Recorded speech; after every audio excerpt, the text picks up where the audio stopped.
اعوذ باللہ من الشیطان الرجیم بسم اللہ الرحمن الرحیم۔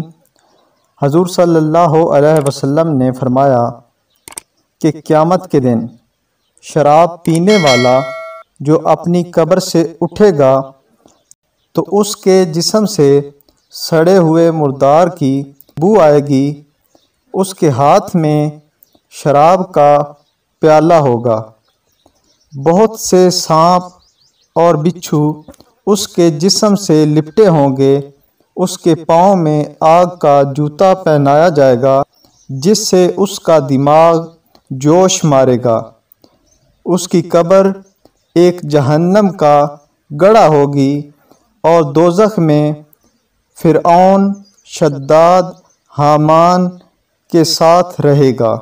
ایک مسلمان کسی یہودی کے گھر ٹھہرا تو اس یہودی نے اس مسلمان کو کچھ انگور لا کر دیے۔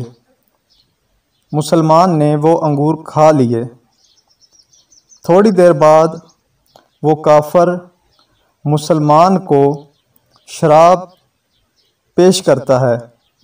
مسلمان نے کہا، میں مسلمان ہوں اور شراب نہیں پیتا۔ تو اس نے جواب دیا کہ آپ نے جو انگور کھائے تھے یہ انہی انگوروں کی شراب ہے، تو یہ کیسے حرام ہو گئی؟ اب اس مسلمان کی حاضر دماغی اور اس کی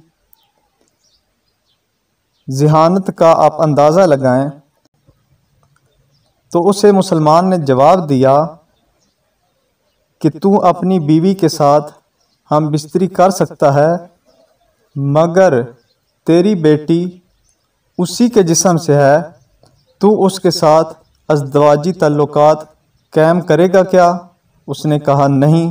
تو اس مسلمان نے کہا کہ بس پھر سمجھ جا کہ شراب حرام ہے، تو وہ کلمہ پڑھ کر مسلمان ہو گیا۔